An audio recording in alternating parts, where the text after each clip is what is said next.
Welcome to another episode of Corporate CPR, where we breathe life back into your organization, projects, and processes, giving you insights to recovery and avoiding corporate mortality events. Today, we'll be talking about how doing less is more in realizing project benefits. And joining us to contribute to the conversation is Antonio Nieto Rodriguez. Welcome, Antonio. Hi, Jana. Thank you for having me here. I'm so glad you could join us today from Spain. You want to share a little bit with our audience about your background? Yeah, sure. So I'm from Spain. I'm from Madrid, but I've been living abroad in many countries since I was little, in Mexico, Italy, Netherlands, Germany, Belgium, a lot of time also. And I just moved back to Spain. So I'm really glad of this project. Not easy to move countries, but I'm back here in Spain. So that's the personal background, Jane. Jana, sorry. It's all right. Sounds great. Well, and so Antonio, obviously we know each other through the Project Management Institute, where you used to be chairman of the board, and it's very exciting to talk about project management on this show because we haven't done that in a while. So really looking forward to your insights. So we wanted to talk a little bit today about how organizations seem to have their issue where they take on too many projects at once, and you know, there's so many top priorities and they try to do so many things. Can you talk a little bit about what we're seeing then in the industry with this overburdening of projects on the corporations? Sure, Jana. So this is a company that is coming across every industry, every type of organization, large, medium, small, that I come across in the last year is the massive or exponential growth in the amount of projects. And there's several reasons for that, Jana. One, the world is going very fast, right? So you just need to react to keep on pace. Second, your products or services are easily replicated very quickly. In the past, the product will maybe take 10 years to be just commoditized. Today, 1 year maximum, there's competition, the same product, cheaper. So that means a lot of projects. The third massive change here is automation, artificial intelligence, robots, which is taking a big part of the operational activities in a business. So that means that people start working more project-based. What happens is that companies launch more projects than them finish. I've talked to hundreds of companies. Yeah, I know you too, but I've never seen a company that finishes faster projects than launch this. So I always ask, how many projects do you launch? And they usually is one per week. How many do you close per week? And then they say, no, we don't close projects. Maybe once every 2 months. So it's just exponential. So companies are struggling. Senior leaders call me and say, Antonio, I just don't know how many projects we have in my company. And I think we have more projects than employees. Wow, that's a new one. Well, and one of the things I've heard is like one way to approach that is some organizations say you should only have one or 3 strategic initiatives going on at once, and so basically 3 projects that go on at once, and everything else just isn't you know, should just wait. Is that reasonable? I think most companies are like, I can't only do three projects. Is that kind of the magic number, or is that even possible? Three is a good number, Jenna. The most strategic projects, the best projects I've ever seen, they had full-time dedicated people. So they had a full-time dedicated project manager. They had full-time dedicated resources. So I think that is like the nicest way. If you look at how the COVID-19 was developed by Moderna, BioNTech, Pfizer, that was 100% dedicated team, including the CEOs of the companies, which never happens. If you look at the first iPhone, 100% dedicated team sitting in a different building with 2 days per week support from Steve Jobs, 40% on the senior leadership support. So that's the extreme. That's the optimal, and that's where I always tell you need to companies, you need to have at least 1 or 2 strategic projects where you get the best people 100% of their time, and then the rest, I think, to cope with all this. I think 3, like you said, Jana, it's a good number, because the the phases of the project are different. So if you can phase them, whether you have the more intense phase, not coinciding with all the others, then you're able to cope with three. It sounded like when you were describing Apple and Pfizer, though, then it also sounds like there's probably a significant importance around leadership alignment behind the strategic projects then. Absolutely. And I think that's, again, one of the topics that is more concerning is that when you ask the company senior leader, what are your strategic projects, they often don't know. They can list a few of them, but they will not be able to tell you the amount. So how do you make that alignment if senior leaders don't know where the projects fit with their goals? And the other extreme is a company, large company, I'm helping luxury brands. And they told me we have 1,200 strategic initiatives. And so how can you cope with that, right? How can you have 1,200? Strategic means just a selection. It's just a prioritization. It's just making choices. These are of top three. I always think that the company should have between top 3, top 5, maximum top 10 projects, and that's where you want to focus. That's what's going to drive change and generate value. The other 90% of the projects, for me, they're all nice to have. Mm. And so how, like, so what does that mean then to you when you say the company has their top 5, 10 or whatever that they're focusing on? What does focus look like in a company? Focus, I love focus, but it's a painful exercise. Focus is a great example, Jenna. Steve Jobs, I love this case study, but because it teaches a lot of things, but one of them is focus. Steve Jobs, the idea of having a smartphone, developing a smartphone in Apple was shared and discussed in 2001.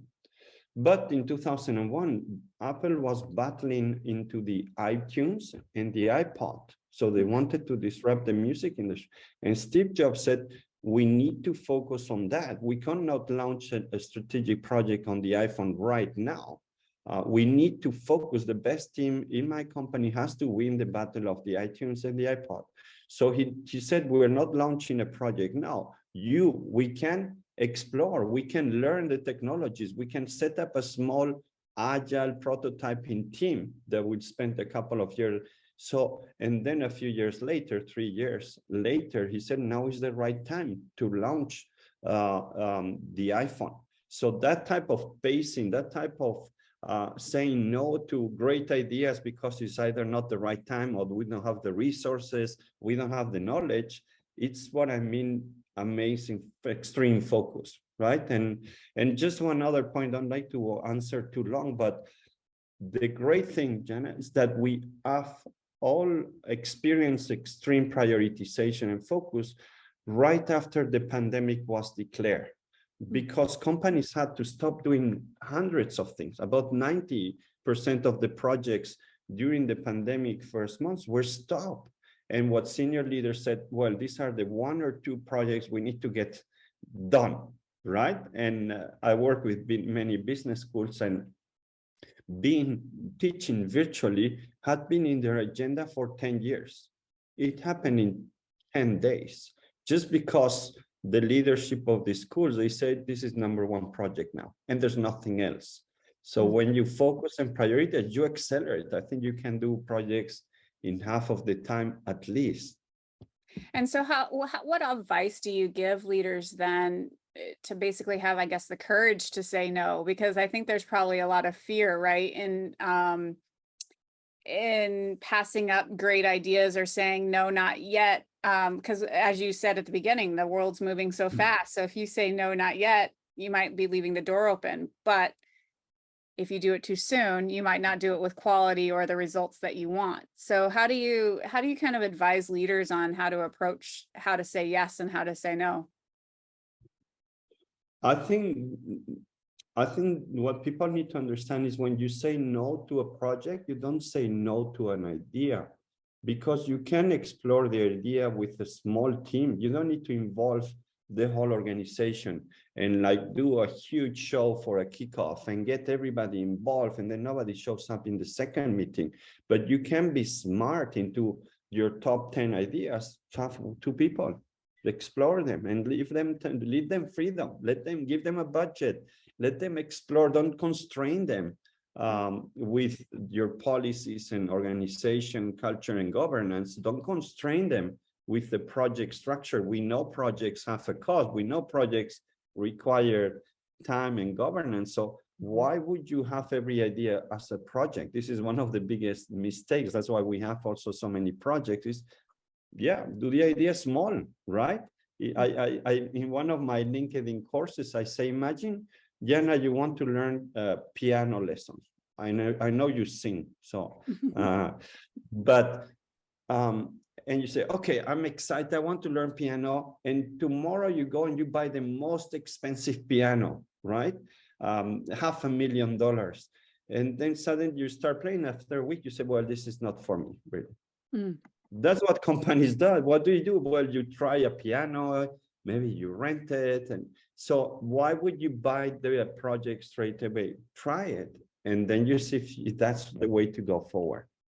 Right. Yeah. And the kind of the incubator projects that some organizations have started, where they, like you said, second a team to kind of work something, just trial and error, and not make them part of the bureaucracy even, but allow them to go on their, and just iterate on ideas. Exactly. So with these companies taking on, so many projects at once, what are you seeing the results of that being? I mean, I know you're saying they start they start one every day, but only finish one, once a month or something. So what does that mean to like the expected ROI of these projects, and getting the ROI on the overall portfolio? Yeah, great question. I think that's one of the weakest links in project management, is that we're not able to prioritize or to extract, to highlight the benefits of our projects. It's just one of the weakest link. We can do a good plan, we can do a good scoping, we can kind of estimate cost but we have not prioritized benefits, and I think that's the challenge. There's no company in the world that knows today exactly how much they're expecting from their projects, and this is also part of our fault in project management. We focus more on the inner kind of criteria, scope, time, and the triple constraint, budget. But what about benefits? We do projects for benefits, not for time and cost. They're important, but so I think that's a gap I'm trying to fill, where I try to simplify benefit management, how to measure, how to get it, but there's no company in the world that knows the benefits today of all their projects and what to expect it. So again, it's the point that we talked before, Jana. Know it at least for your top 10. If you know for your top 10, then at least you have a good sense, because usually the top 10 projects, it's about 70–80% of the total benefits that you're expecting. So that gives you already a good sense of what is in here and what you should expect. I think benefits is a term that, gets thrown around a lot in different ways. Sometimes it's like, what's the return respecting financially, but not all projects have a financial return. Some of them have other types of return, or people think of benefits as functionality. But can you describe a little bit about like what you mean by benefits when it comes to project benefits?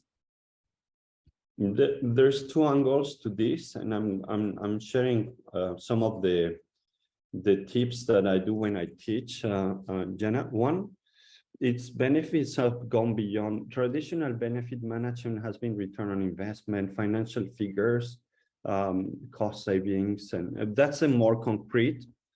That's where finance can provide good advice too, so I don't blame that. But what you see now, there's an expansion of benefits, not just on the soft benefits that we always talk about, culture and satisfaction, but now this is going beyond into they call it the triple bottom line. So the impact of your projects on the environment, on social aspects. I'm just finishing a new article for HBR on that precisely, that I think project managers should drive the sustainability transformation by adding benefits that we never cared before, like what's the impact of sustainability of this new product, the materials, the plans that we're setting, what happens at the end of life of this. So I think this article, I'm very happy because it's changing the mindset of the project managers in terms of focusing more on benefits and driving major transformations, not just being the executors, but driving. The second point, Jenna, is on benefits. Usually the way we have estimated in all the methodologies in benefit management is the small team of project managers sponsor will determine the benefits that the project will have in the sales department. It will determine the benefits of this new platform will have on the customers, on the logistics team. So it has been like an internal kitchen.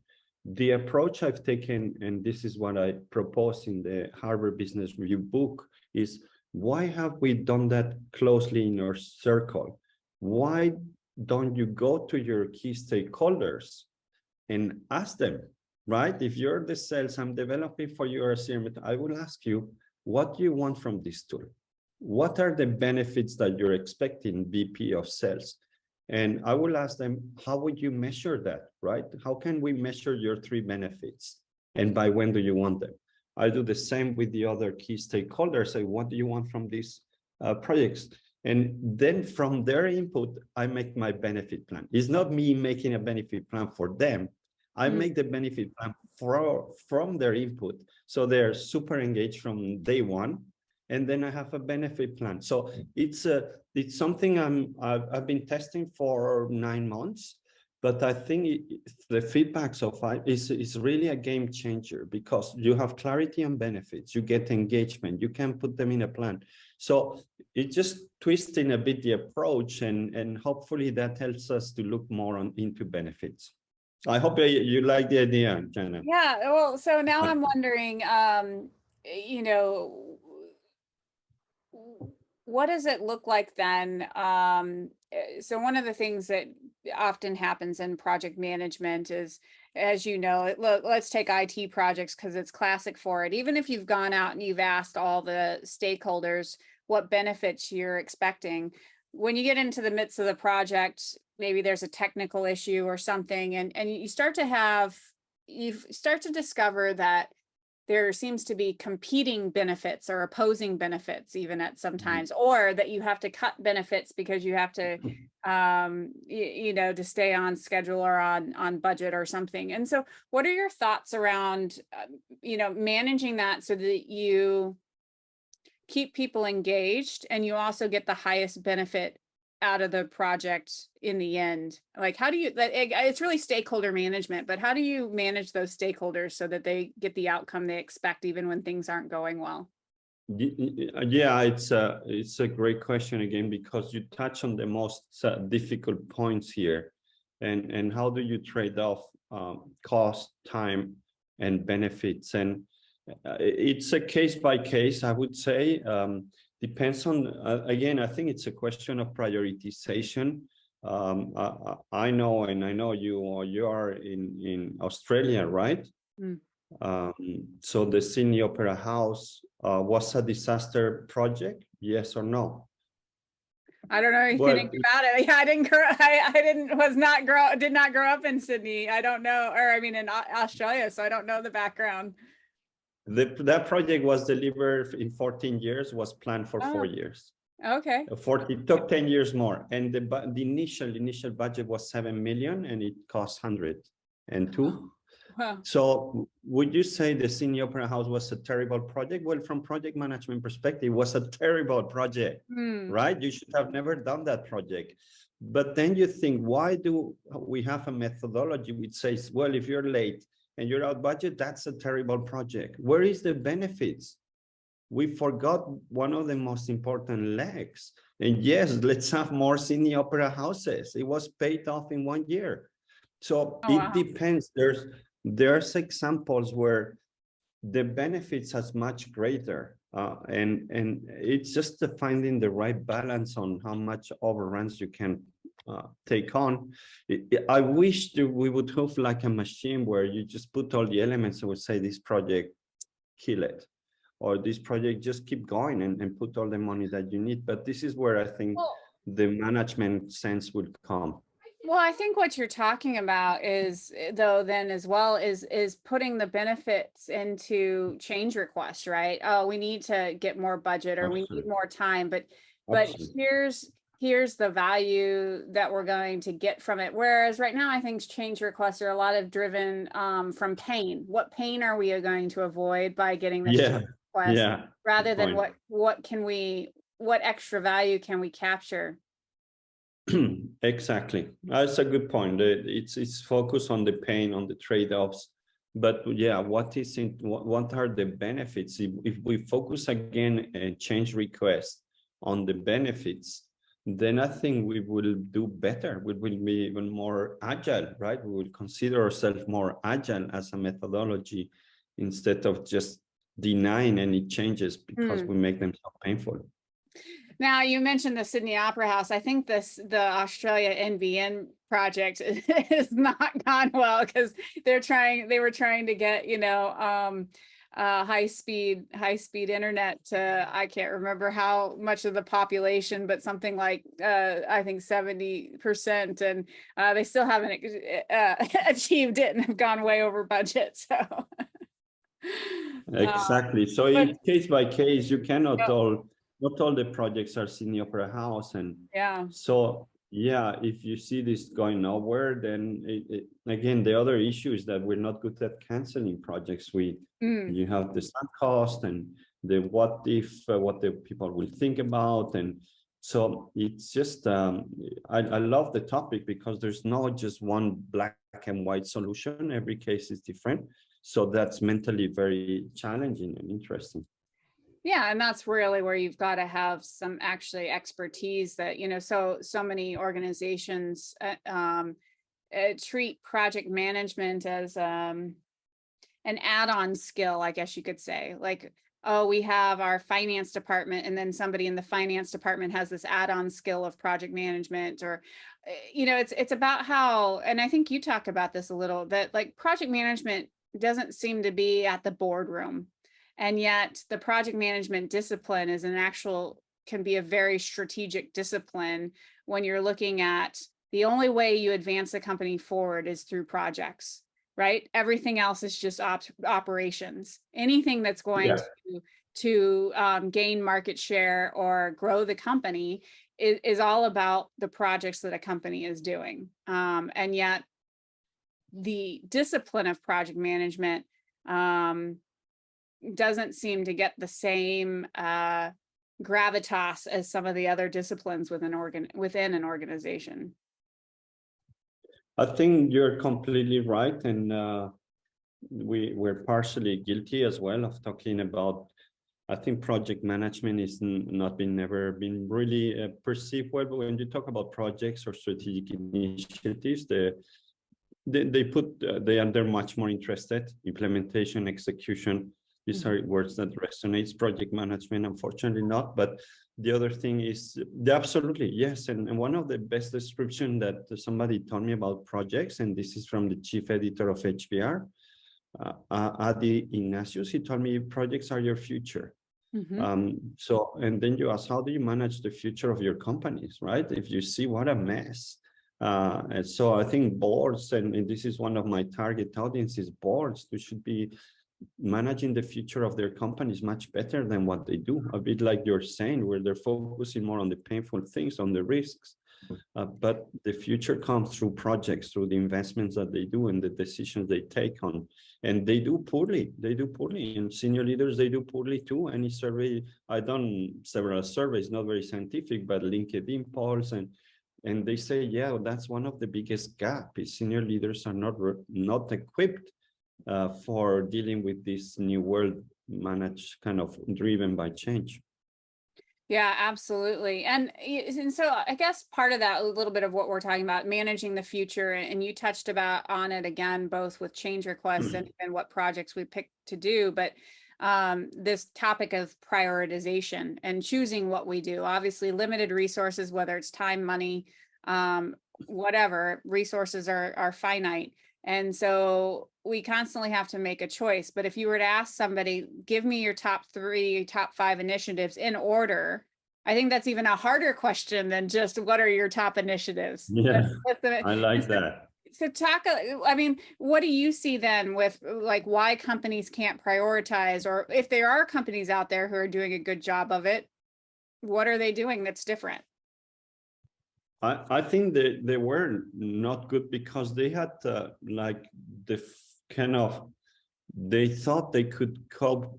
I don't think there's like red and let or ways to tell senior leaders that, hey, we're at limit with resources, right? You cannot, there's no really culture of saying, okay, I always, when I teach senior leaders, says, just put one rule which is going to change quite significant your situation is every time you want to launch a new project is make sure you've canceled 2 or finish 2. That's the rule. Just that. Cancel 2 if you can 3, so that you create capacity. If you put that in place, it starts to get situation. But this type of things is not happening. Nobody really considers.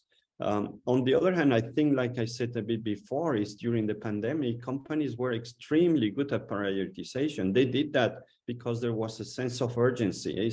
It's a survival. When you're surviving, you take just desperate decisions. And most of the cases, at least in the business world, I felt like the decisions were the right one. People knew where to prioritize. But once you're in luxury times, like it's not luxury with all the crisis everywhere, but you don't have that pressure of, then you go back to that sort of comfort where, okay, let's try all these 10. One should work. They don't realize that this is not how it works. It's better to have 2 and be sure that you succeed in 2 than launching 10. You know that, Jenna. So I think that's where we need to focus a lot of the awareness and the education is less is more in this space. And you've done that. So don't tell me you don't know how to do that. You've done that. And you did that very well. If your business is, if we're talking now and you have a job, it's because you did well. Your senior leaders did well. So let's remember those lessons learned and apply them. It's tough. It's just very tough. It's just very tough, Jana. It's like you really need to be very conscious of and that you are going to take painful decisions and a lot of work there to do for us. So that's great. So do you think, I was just thinking about that back in the pandemic and people, having, like you said, it was a fight for survival. And so there's this intense focus and so they were able to accomplish so much more when it came to getting projects completed, remote work or launching a new drug or whatever it is for whatever company.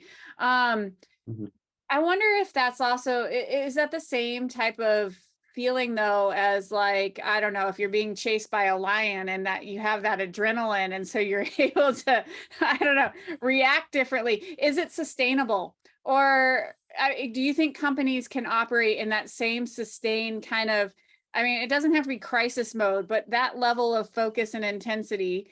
Or do you think they need, I don't know. I haven't seen it done. So I kind of wonder if they can always operate with that level of intensity or not. I don't think so. I think if you look at the marathon runners, there's very few people that run one after the other. No, they pace it, but I think you can have sprints. Let's say, let's have a marathon every 3 months for 3 months, and the rest is more consolidation of what we've achieved. So I do think that it was scary at times, but if you look at the performance of the companies, many of them were extremely successful during the pandemic. And I think one of the reasons was that prioritization, that focused the senior engagement on 1 or 2 initiatives. The other thing, when you have the debate today about hybrid work and virtual work is not good because you need to be in the office, then you go back to the pandemic, say we have outperformed when we were all working remotely. So don't come up with these studies because we did very well. So I think there's a few learnings on the pandemic that we just moved page, but I try to insist on them. One of this is this prioritization, extreme prioritization, focus, and then a sense of urgency. The second, in terms of project management, one of the most fascinating projects, disruptive, was the creation of the COVID-19 vaccine. How can you do something in 10 months instead of 10 years or 12? So what did they do right in this project that we can learn, extract, and share and apply again? And this is another topic I write and I teach, but it was amazing, right? So can we do that with other key I talk about sustainability. Can we accelerate? Every company has 2030 as a target. Can we do it faster? Well, we can. We know how, but do we have the courage to do that? The focus to do that? I don't see any company doing that, or very few. Yeah, I guess when you start to think about some of those great moments, right, of growth or I mean advancement, a lot of it was done out of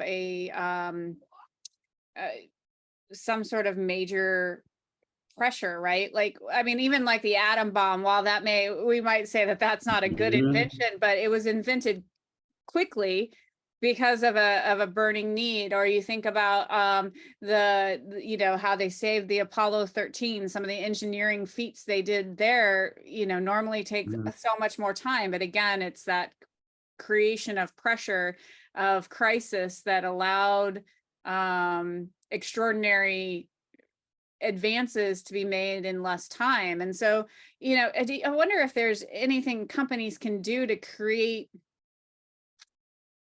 controlled crisis. I don't know how to say it, but it's something that creates an environment of pressure, but not pressure to the point that it's unhealthy, I guess, is where I'm trying to figure out what that balance would be. Yeah, I know, of How you would course. do it. You need to keep you need to take care of your staff. I think one point on the healthy and the wellness of people, I think, and I have some, it's not a theory, but it's evidence that I have, is that people don't mind working under pressure if it's in just one project, right? With an ambitious goal. They get unhealthy when you're working on 10 projects and just everything is moving every day. There's an urgency. So it's high performing, right? We love to be in a massive kind of big transformation project. People don't cope on the 10 projects at the same time, or even 5. So I think, again, on the communication, when we share, is pressure is healthy when you keep people focused, not forever, right? But it's just exciting to be into a pressure. We all like a bit of pressure. When it gets unhealthy, one of the reasons, of course, is that massification of projects, bad bosses. Of course, that's different stories, but bad leadership. But absolutely great point. I think I see that today, Jana, in the sustainability, and it's one of the points I highlight in this new HBR article, is that for sustainability, we miss the sense of urgency because the targets are in 2030. So things are not really going as fast as they should for achieving those goals. So absolutely. There's a big business opportunity there, Jenna. How do we create fake pressure, sense of urgency for companies, and then we can sell that? Controlled crisis. Exactly. Yeah, and I think the other, you're right, it doesn't work when people are being asked to perform heroics every single day in and out. And I think after, just like you were saying with the marathon, like at the end, then people need to rest to be able to decompress and before they jump back into the next thing. But a lot of companies that I see, don't have the strategic alignment. And so their leaders pull their people in multiple ways. Like, hey, I know you're on this project, but I need you to come do some business as usual stuff. And also, not only that, we're going to make sure the project's going to be understaffed because we have no money. And so then it's just like setting them up for multiple failures versus, hey, we're going to set you up right, but then we're going to give you a really, an ambitious goal. If you're set up right, then I think there's probably some energy and that fuels you to drive you towards achieving that outcome. Absolutely. I think we found the solution. All right, Now a we good need to trademark implement it it. down. Now we need to market. Well, so I guess Antonio, then I mean, how do you think then? What's your your key advice for companies moving forward from now around their benefits planning, their and their strategic initiatives, and kind of like what's their blueprint? How do they move forward?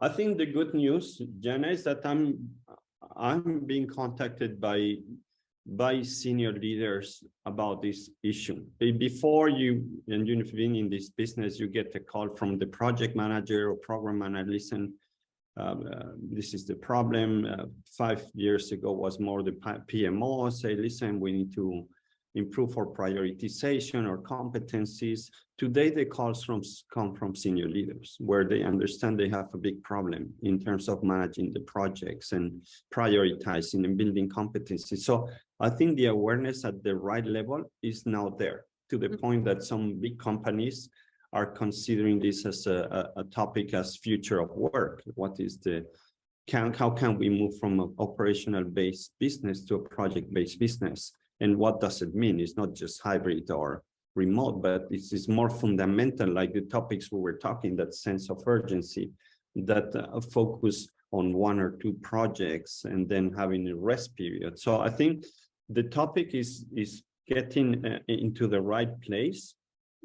I don't know where it's going to lead. As if you're an expert in projects, I think that I always say project managers, one of the most important role of a project manager is to speak up, to bring the elephant to the room. First thing you need to do, if the project is going bad, bring it to the room. If you're not happy with the senior leaders, go and tell them, because they are key in your project. So speaking up and really from a constructive point of view, bringing the big issues to solve the big problems, I think that makes you already, kind of more credible in senior leaders' eyes, and you can shape a bit the organization. So I think without giving to prescription, there's already a lot that I do in my courses, but I think these are the mindset shift is for me the most relevant and the biggest opportunity that we have today in the project management profession. Well, I'm stumbling over my words. I'm so excited. This has been a really good conversation. I'd love to hear what the top 3 things maybe you'd like to leave top of mind for people. Okay, so top 3, I would say invest in yourself. I think this is a great, despite the focus on projects, we need a different kind of project managers where we embrace agile, where we like other methodologies, so we have a bigger picture. We become more leaders that we've talked about, but in the mindset, I think second takeaway is that talk about the benefits of your projects much more. If you would say, if you talk about your project, 8 out of 10 times should be about the benefits. I call it the purpose of the project. We didn't go into that, but they can read on my posts or LinkedIn courses. The purpose makes a big difference. Why are we doing this project? Not this system, but why do we have a new system? Why are we doing digital? So think and talk about benefits and purpose much more. And then third, I think it's important that we enjoy what we do. So try to find a place, a job that you like, right? And I think that is what gives most satisfaction. So it's a question of experimenting and finding your own niche where you feel good and you're recognized for that. So it's a bit high level top 3, but I think this is what at least has made me quite happy with what I do, and I found my place. And so trying to find your spot and dedicating time to it, it's just so satisfactory in terms of professional career. So that's the 3-1. Jan, I hope makes sense. Yeah, no, I completely agree. And We could probably do a whole podcast on each one of those. Yeah.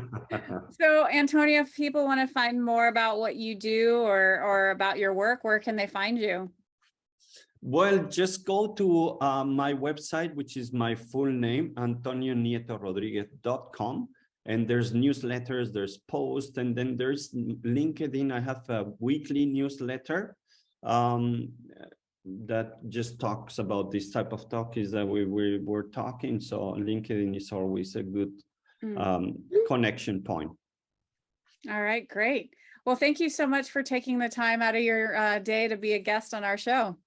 You're welcome. It was a pleasure, Jenna. I hope people enjoy, and we will certainly keep in touch. Yeah. And to our audience, until next time, keep your organization. Hey! It's your tomorrow. Right now.